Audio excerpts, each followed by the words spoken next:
Good evening. Happy Wednesday, and welcome to Facebook Live series Eating the Elephant, where we break the elephant of Hurricane Michael down into bite-sized pieces. I think we're getting settled into a rhythm now. I think everybody's beginning to get into some sort of kind of a flow. Sometimes that may be bad, but generally speaking, it's a good thing. And I want to start out tonight by admitting a mistake. I've been very firm with people on social media and everywhere else that I can contact the public that people need to own up to their mistakes and people need to perform at a very, very high level, especially insurance people and contractors right now. And I just wanted to start out with a mea culpa. Today we made a mistake in our office, and what we had done is we had got some client information on the claim, and we sort of moved it to the wrong spot. It actually got inadvertently attached to a different client file, different claim file, and there was a delay of more than a week before we got that information to the insurance company. So I don't think it impaired the claim. It certainly slowed it down by a week, and we spent a week that we didn't need to with our client, probably a little more frustrated than they should have been. It's unfortunate that kind of thing happens. Of course, we contacted the client. We let them know it was 100% our fault, and at that point, frankly, there's not a lot you can do about it other than admit your mistake and move on. And the reason I want to point this out is that I think we should all be held accountable. I've talked about accountability for other people, and I think I absolutely should be held to that same standard. And frankly, the mistake was mine. It wasn't one of my staff. It was a mistake that I personally made, which is fortunate because I could very directly own up to that error. And I think it's important that we admit when we make mistakes, and we all need to admit we're fallible. And frankly, I think the cost of that, if it is reasonable, I think that client has not been well served by us.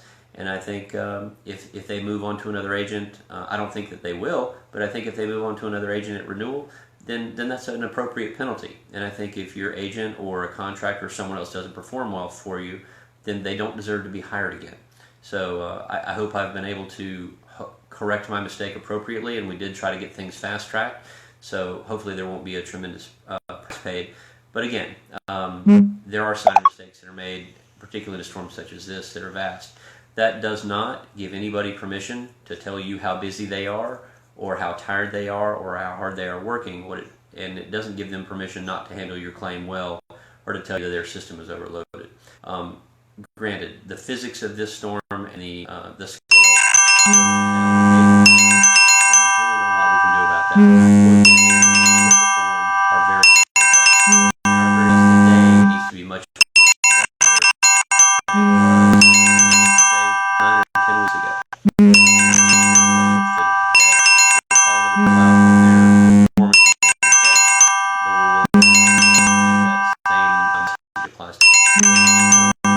This evening, I'll be giving some information because I have this tendency to forget it in these sessions. The help desk, we are seeing lots and lots more activity. 3, 4, 5 weeks ago, we were seeing somewhat sporadic activity at our help desk at our office. And I would like for you, if you need some help, rather than going out and hiring an attorney or an expensive public adjuster that's going to take a pretty good chunk of your claim, I want you to send us a text message and set an appointment, and we can have somebody sit with you for free, and somebody that will never ask you for anything. Our help desk number, again, since we haven't posted it in a while, is 850-273-9356. So again, and I'm hearing that our audio dropped out a little bit. I want to go back, and I want to be very, very sure that I admitted to some mistakes that we made. I personally made a mistake at our office which caused a claim delay for a client for about a week, and what I had suggested is if we lose that client over that's an appropriate cost for my error. When we make mistakes, we need to pay for them. And what I was trying to point out, if for those of you, again, if the audio didn't come through, I'm calling people out. I think they need to be held responsible for their actions, and poor performance and poor behavior needs to be pointed out. And we made a mistake today. It wasn't my staff's mistake. It was my own personal mistake, and I think I need to be called on that as well. So I don't want to belabor that point, but I understand that the audio did cut out for a little bit. Again, back to the help desk. The number again to text if you want some help for the general public is 850-273-9356, and I'll give that number again at the end of this. We also want you to know about, I'd like to remind everybody about the symposium we're hosting in conjunction with the Department of Insurance or Department of Financial Services. We'll have Tasha Carter from the Department of Financial Services in Tallahassee. She's the director of the Department of Consumer Services, and she'll be with us at the FSU Panama City Bayside Auditorium from 6 to 8 p.m. And our plan is to give very, very brief presentations, probably 5 minutes or less each, to sort of try to handle a couple of the Q&A issues up front, the things that we're both finding are the most pressing. Hopefully, Ms. Carter is going to share with us some of the resources that the department can bring to bear, because regulators have the power of enforcement, and they can push insurance companies to do things that agents and adjusters simply cannot. So we hope you'll join us. If you'd like to, it's at the Bayside Auditorium again at Florida State University's Panama City campus. So join us if you have any questions or concerns that haven't already been addressed. A couple of things I think I'm going to spend tonight mostly on rumor control. One of the rumors we've heard, which has come up again and again, is that either in a hurricane or in a Cat 5 storm, and there's some debate about whether this was a Cat 4 or 5, if your roof is gone, that is kind of irrelevant information. But there's been a rumor going around that there has been some effort to waive all deductibles, and that Rick Scott is working on this at his office, and Jimmy Petronas is working on this at his office. And I just want to tell you that's just flat wrong. It's just noise. We know where that rumor began, and it's simply incorrect information. There is no legal mechanism for an insurance company to waive a deductible. You will either pay or contribute or suffer, however you want to describe it. You will have a wind or hurricane deductible that is deducted from the proceeds that you get from your insurance policy. Rick Scott has no ability to change that. He doesn't have the legal authority to do that, and it's simply not appropriate. So I just wanted to let everybody know that's a great rumor that's out there. It's kind of interesting. It's just not true. If you have any interest in its origins, you can give me a call at my office or shoot me a private message on Facebook.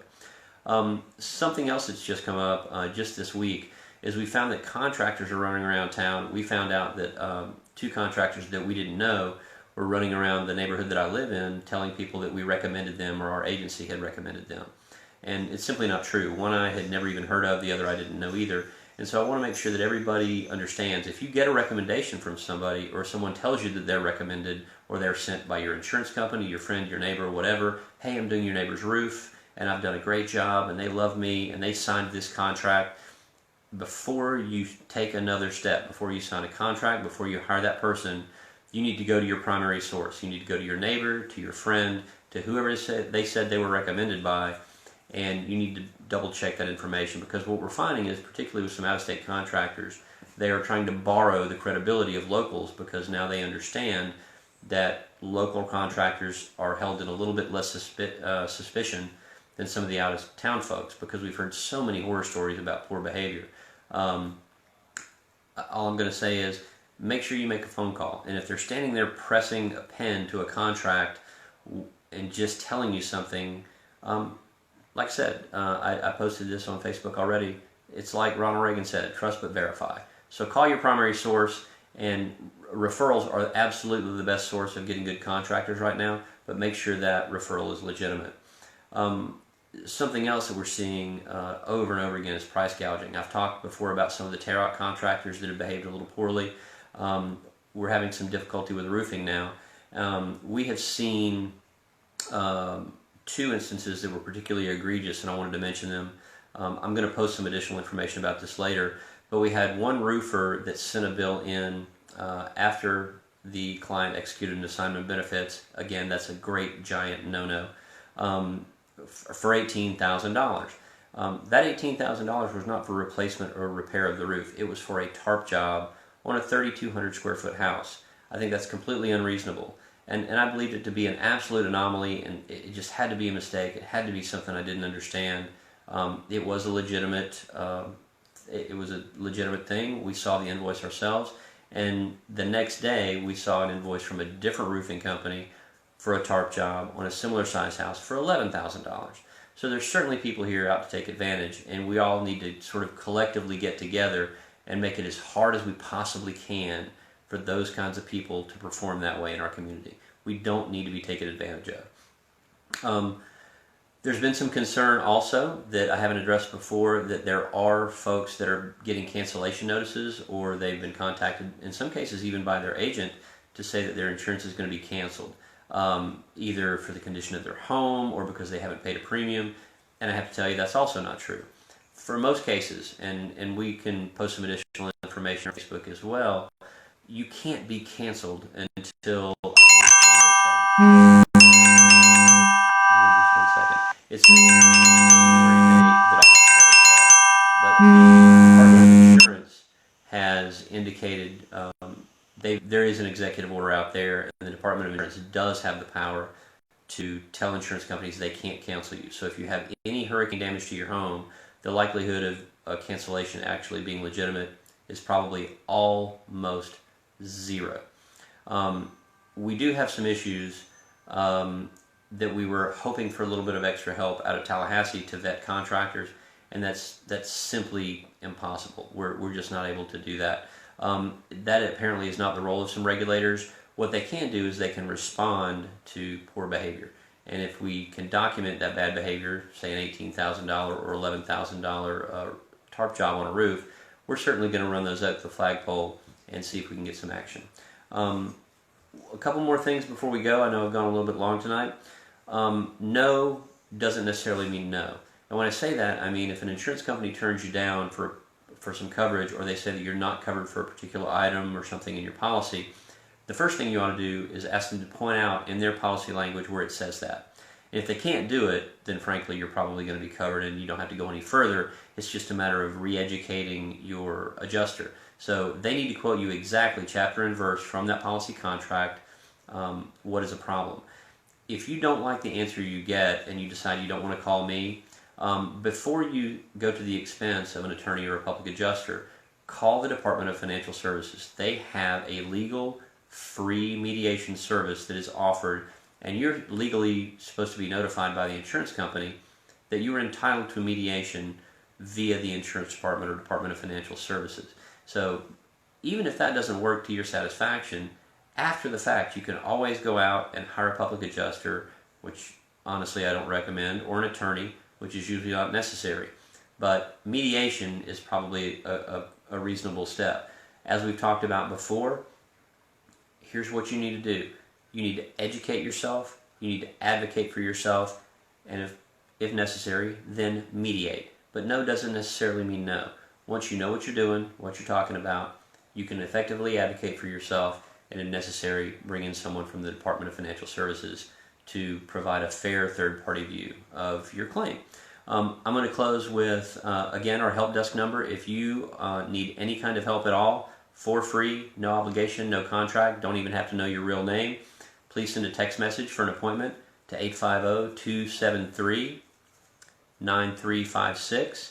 And again, if you just have some general questions and would like to hear the kind of questions other people are asking and how their experience is going, join us for our symposium tomorrow night with the Department of Financial Services at the Bayside Auditorium at Florida State's Panama City campus. Thanks very much. Be safe out there, and we'll see you on Sunday.